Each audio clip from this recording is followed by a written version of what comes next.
के दो अभियान से या फिर जनसंपर्क के अभियान से आप लोगों से रूबरू होके हम आपसे शेयर करना चाहते हैं, बताना चाहते हैं कि हम जन स्वराज के इस मिशन में कहाँ तक बढ़े आगे और क्या हमें करना है।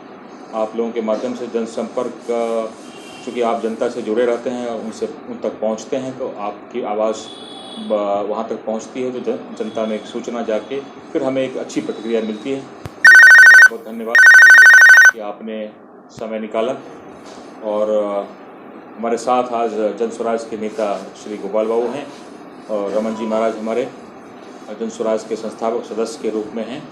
और जैसे आप जानते हैं कि हमारी इस 2025 के इलेक्शन मिशन में हम सब लगे हुए हैं और आपसे रूबरू होने के 3-4 मुख्य कारण थे। एक तो हमारी पहचान, हमारी बातचीत लोगों तक पहुंचाई जाए और जनता के बीच ये बात जानी चाहिए कि जन स्वराज के लोग आपकी इस 35-40 साल की व्यवस्था को परिवर्तन के रूप में देखना चाहती है। और व्यवस्था परिवर्तन के रूप में हम जनता से ये बात कहते आ रहे हैं और जनसंपर्क के माध्यम से, जनसंचार के इस माध्यम से हम चाहते हैं कि हमारे से कोई सवाल जवाब किया जाए तो हम उसका जवाब दे सकें। डे 1 से जब से जन स्वराज की टिकटों का जो प्रोसेसिंग शुरू हुआ है, टिकट का प्रोसेस क्या है कि हमने 3-4 महीने पहले अप्रैल महीने में हमने शुरू किया था आवेदन लेना। जो इच्छुक उम्मीदवार हैं जन स्वराज के इस प्रोसेस में जुड़ें और अपनी आवेदन को भरें और वहाँ जमा करें। ये प्रक्रिया पूरी हो गई।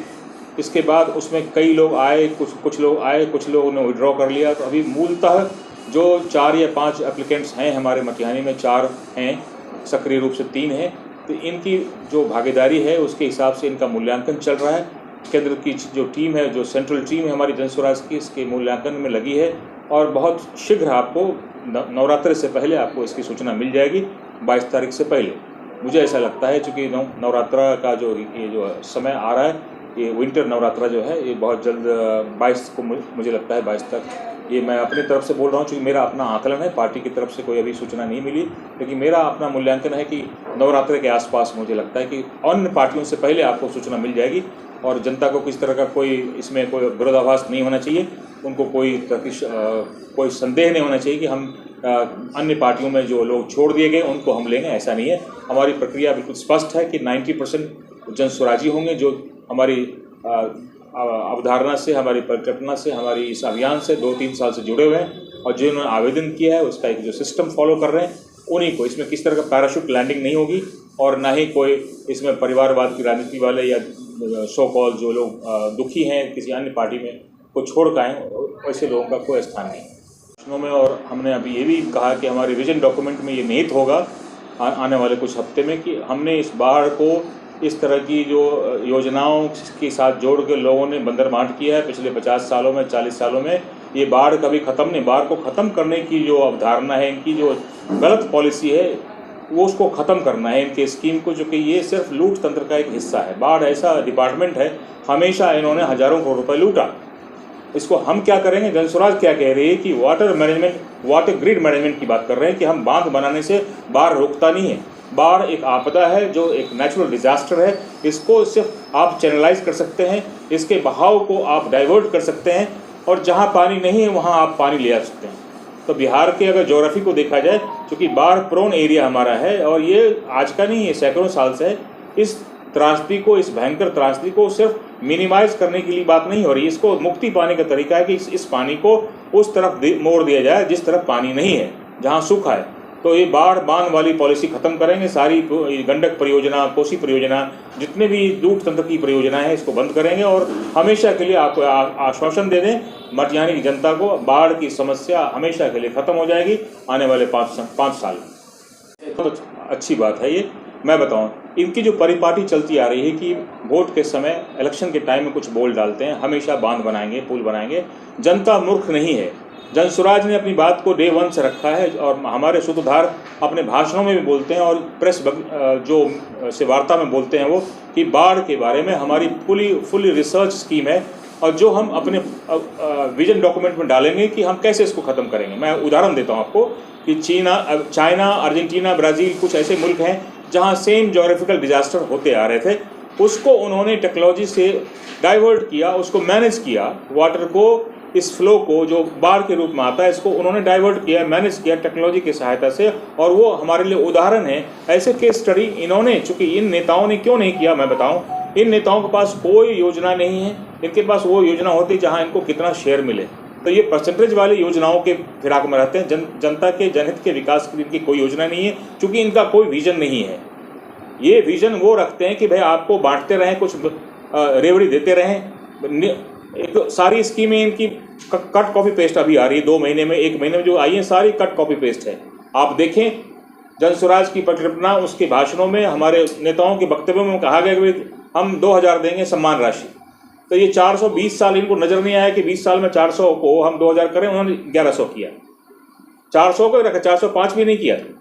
दूसरी बात इन्होंने की कि भाई जो मानदेय राशि है रसोईया की या आशा बहू की, इन लोगों ने अभी पिछले 2-3 हफ्ते में ये सब हो रही है बातें, किसानों की बातें हो रही है, अब महिलाओं के स्वावलंबन की बात हो रही है और उद्यमियों की बात हो रही है। तो ये सब बातें वही हो रही है जो इनके पास कुछ नहीं था पॉलिसी और पैसे। एक और बड़ी बात मैं बता दूं, अभी 2 महीने पहले कहा था इन्होंने, सम्राट चौधरी ने अपने भाषण में, कि पूरा खजाना खाली है, जो कहाँ से आया। ये तमाम चीज़ें जो भ्रष्ट मंत्री हैं, इनके सब अफसर, इनके सबके अपने जो लूट तंत्र का है, ये अंतिम दौर चल रहा है। मैं आपको बता दूं, भ्रष्ट की एक लिमिट होती है, पूरी हर ऊपर से नीचे भरा हुआ है। इसको ख़त्म करने का तरीका यही है कि जनता को ये बात बताई जाए कि आप इस तरह से ठगे ना जाएं। यही आपका जो शोषण होता आ रहा है और आपको अपने पीछे लगाते आ रहे हैं, चूँकि आप हमेशा से दुखी रहें, आर्थिक रूप से पिछड़े रहें और आप अपनी आवाज़ को ना उठा पाएँ। विकल्प नहीं था, अब विकल्प आ गया है।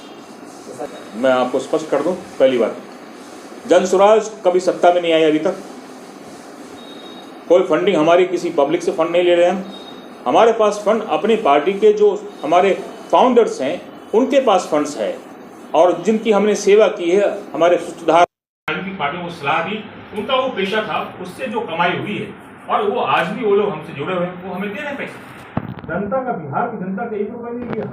और जहाँ तक सवाल है गाड़ी में घूमने का, ये तो सब हम सब वो लोग जुड़े हुए हैं जो किसी भी चीज़ से, अपने रोटी कपड़ा मकान से आगे हैं। जो इस पार्टी में जुड़ने आ रहे हैं वो रोटी कपड़ा मकान के लिए नहीं आ रहे हैं, जिन्होंने जीवन में बेसिक चीज़ें पूरी कर ली है।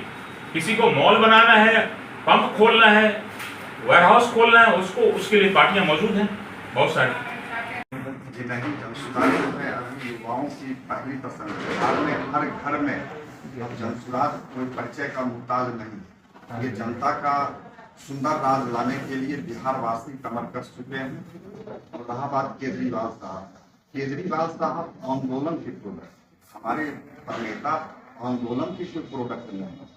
और ये पूरे बिहार में 3 साल से निरंतर पद यात्रा करके बिहार वासियों के अंदर, युवाओं के अंदर हमारे बिहार की जो गौरवशाली इतिहास है उसके बारे में जानकारी देना, लोगों को बिहारी के बारे में जो बाहर में जो चर्चा है, जो मजदूरी करने जाते हैं उनके साथ जो दशा और जो परेशानी है उसको ऑनलाइन के रूप में वो बताए हैं कि हमारे बिहार के लोग किस हालात में रह रहे हैं। अगर बिहार में ही इस ढंग का, अगर हम कोई छोटा छोटा कल कारखाना अगर 10-12 हज़ार की नौकरी ना देके स्वरोजगार या रोजगार के रूप में अगर हम लगा दें तो उसका यहीं पर अपने माँ बाप के साथ रहना, बच्चों के साथ रहना, वो एक खुशहाली पूर्वक जीवन जी सकता है। तो ये बहुत सारी शिक्षा पर जो प्रशांत किशोर जी का जो सोच है, तो उन शिक्षा को अभी डिग्री बांटने के लिए बिहार में क्या है, खाना हर प्लेट में खाइए और डिग्री लेकर घर बैठ जाइए।